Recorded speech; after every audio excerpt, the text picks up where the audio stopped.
خواتین و حضرات، پروگرام میں آپ کو ایک بار پھر خوش آمدید کہتا ہوں. ہمارے ساتھ بیٹھے ہیں مستنصر حسین تارڑ صاحب.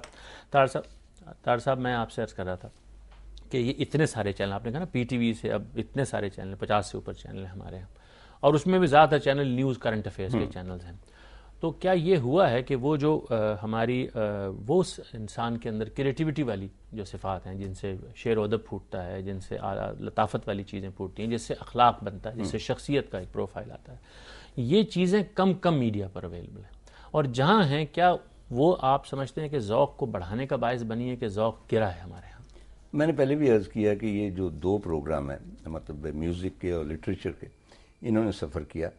میوزک بھی جتنی چل رہی ہے وہ پاپ چل رہی ہے، وہ مطلب سیریس موسیقی نہیں چل رہی. میں پاپ کے حق میں ہوں، میں یہ نہیں کہہ رہا کہ میں پاپ کو برا نہیں سمجھتا، لیکن جو وہ جس کو کہتے ہیں نا کہ جسے سن کے بندہ اداس ہوتا ہے، کچھ پرانی یادیں آتی ہیں، کچھ آئیں بھرتے ہیں، اور دل ذرا نرم ہوتا ہے جس سے، وہ جو گداز کیفیت ہوتی ہے اس قسم کی موسیقی نہیں ہے. اور لٹریری پروگرام سرے سے مفقود ہے. چند ایک کوششیں ہوئی ہیں اور وہ بڑی اچھی کوششیں ہوئی ہیں.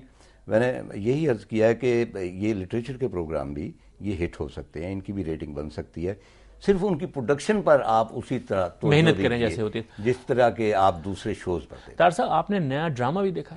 جی بالکل. تو یہ ڈرامہ بھی جو اس دور کا، اس میں ایک خاص گلیمر، ایک خاص کمرشلزم ہے جو پہلے نہیں ہوتا تھا. یہ کیا ہم کو ایکسیپٹ کر لینا چاہیے کہ یہ ایک فطری ارتقاء ہے، ایسا ہی ہے؟ ڈاکٹر صاحب اصل مسئلہ یہ ہے کہ ہم ایک آئیلینڈ کے طور پہ سروائیو نہیں کر سکتے. ہمارے ہاں کہا جاتا ہے جی مغرب کی جلگار، ہم ہیں ہی مغرب کے کلچر کی پیداوار. یہ جو بیٹھے ہوئے ہیں، یہ ٹی وی کیمرہ، یہ سوٹ، سارا کچھ ہمارا پورا لٹریچر، افسانہ وہاں سے آیا، ناول، تو یہ اس کو ایک حقیقت ہے، یہ ایک حقیقت ہے. میوزک جو ہے، ہمارے بچے وہ ٹوئنکل ٹوئنکل لٹل سٹار گا رہے ہیں، تو اس میں کوئی حرج کی بات نہیں ہے. ڈرامہ جو آج کل ہو رہا ہے اس میں بھی مختلف کیٹیگریز، مثلا ایک مباحثہ ہوا اور اس میں یہ کہا گیا کہ جی ٹیلی ویژن ڈرامہ روبہ زوال کیوں. تو میں نے عرض کیا، میں نے کہا کہ میں تو اس تھیسس سے ایگری ہی نہیں کرتا کہ ٹیلی ویژن ڈرامہ جو ہے وہ روبہ زوال ہے. چنانچہ میں نے مختلف ڈراموں کے حوالے دیے جو مختلف چینلز پہ چلے، اور کمال کی پروڈکشنز. اور ان دنوں ایسے ایسے ڈاکٹر صاحب اچھے ایکٹرز آئے ہوئے ہیں، ایسی ایسی اچھی لڑکیاں کام کر رہی ہیں. بلیو می کہ ہمارے زمانے میں اتنے اچھے ایکٹر نہیں تھے صلاحیت کے اعتبار سے. ہاں صلاحیت کے، کیونکہ ان کو پروجیکشن زیادہ مل رہی ہے، ان کو لرننگ کے موقع زیادہ مل رہے ہیں، and they are also comfortable commercially, I mean financially. ہم تو اس سے بھی پرفارمنس فرق پڑتا ہے. ہاں بالکل پڑتا ہے جناب. آپ نے روٹی نہ کھائی ہو تو مسئلہ ہو جاتا ہے، جب آپ برگر کھا کے آتے ہیں تو معاملہ ہی کوئی اور ہو جاتا ہے. تو ڈرامے بہت اچھے پروڈیوس ہو رہے ہیں، مطلب میں نام نہیں لینا چاہتا، مختلف ڈائریکشنز جو ہیں ان کی کہانیاں بڑی پاورفل ہیں. کچھ ڈرامے جن کے اوپر گلیمر والا آیا ہے وہ بنیادی طور پہ آیا انڈین انفلوئنس. ایک ہمارے یہاں پیریڈ ایسا آیا تھا چینلز پہ کہ ہم سب نے اندھا دھند کاپی کی، انڈین ڈراموں کی کاپی کی، ان کے میک اپ کی کاپی کی، ان کے سیٹس کی کاپی کی.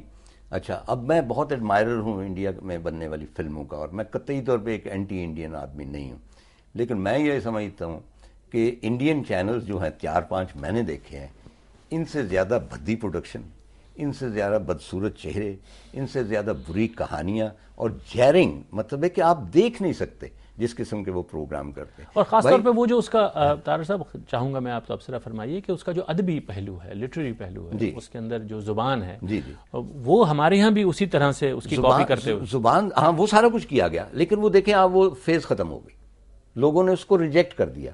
دیکھیں نا، لوگ اٹریکٹ ہوں گے اس چیز پہ جس کے اوپر پابندی ہوگی، وہ چاہیں گے کہ دیکھنا. آپ پابندی ہٹا لیں، چند دن وہ دیکھیں گے. ان ڈراموں کو سب نے دیکھا. اب پاکستانی ڈرامہ دیکھا جاتا ہے، انڈین ڈرامہ کوئی شخص نہیں دیکھتا. چنانچہ ان کو یہ بھی دیکھیں نا، اب ہمارے ہاں اچھی والی پچ ہے جس کے اوپر ہم کرکٹ کھیل رہے ہیں، اور اس کے بعد ہم بیٹ اٹھا کے تو کیچڑ میں اتر جاتے ہیں. اب وہاں پہ ہم بیٹنگ نہیں کر سکتے انڈیا کے ساتھ. صحیح بات ہے، کیونکہ وہ اتنے برے ڈرامے کرتے ہیں. جیسا کہ میں نے عرض کیا، میں کوئی محب الوطنی کا ثبوت نہیں دے رہا. سنسیئرلی آئی فیل کہ Indian television is no match for us. ان کا انڈسٹری ہے، وہ ہمارے یہاں جو وہ گلیمر اس میں بہت تھا. چند ایک میں گلیمر ہوتا ہے، ڈیفینیٹلی ہوتا ہے.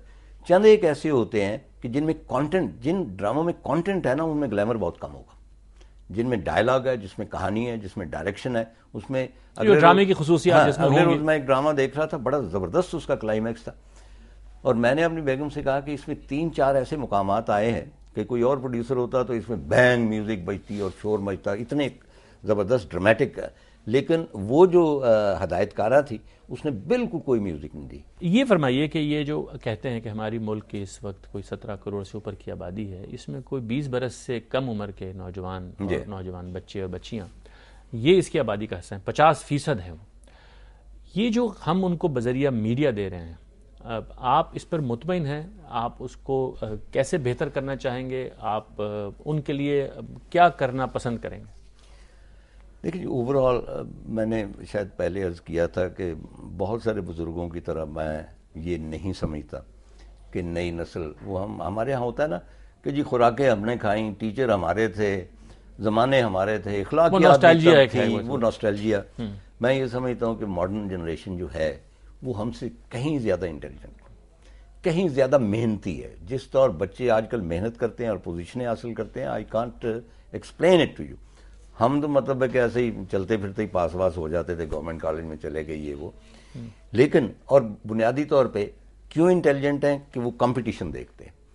وہ جو ایک عہد تھا، وہ آپ سے بھی پہلے کا عہد تھا، جب پاکستان نیا نیا بنا تھا، 10-15 برس گزرے تھے، تمام فیلڈز اوپن تھے.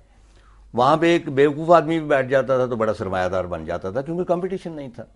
ملازمتیں بہت تھیں، باقی اور سارے. لیکن with the passage of time competition زیادہ ہوتا چلا گیا. اب یہ جو جنریشن ہے اس کو بڑا ٹف کمپٹیشن مل رہا ہے، اور ان کو معلوم ہے کہ اگر ہم نے آگے بڑھنا ہے تو ہم نے زیادہ محنت کرنی ہے اور زیادہ پڑھنا ہے اور زیادہ آگے جانا ہے. چنانچہ ایک تو یہ ہے بڑی پازیٹیو بات، کیونکہ ہم سے تو یہ پاکستان نہیں سنبھل رہا، یہ ہماری نالائکی ہے بزرگوں کی. آپ اس معاملے میں آپٹیمسٹک ہیں؟ نہیں، فرام دا ینگر جنریشن. یہ جو پرانے لوگ ہیں مجھ جیسے، ان کو تو میں یہ نہیں کہتا کہ تلف کر دینا چاہیے، لیکن یہ ہے کہ ان کی بات نہیں، کردار لمیٹڈ ہو جاتا ہے عمر کے ساتھ. میں ایک دفعہ ایک یونیورسٹی میں تھوڑا سا ہنگامہ ہو گیا، کوئی میرا لیکچر تھا، تو میں نے کہا دیکھیں بزرگوں کی آپ بات سن لیں، ان کا احترام کریں، لیکن ضروری نہیں کہ آپ ان کی بات مانیں، کیونکہ یہ وہی بزرگ ہیں جن کی وجہ سے پاکستان اس حال کو پہنچا ہے. چنانچہ ینگر جنریشن جو ہے وہ میری سب سے زیادہ روشن ایک دلیل ہے کہ یہ پاکستان انشاءاللہ اس سے بہت بہتر ضرور وقت دیکھے گا. طاہر صاحب ایک بریک کے لیے خواتین حضرات ہمارے ساتھ رہیے گا.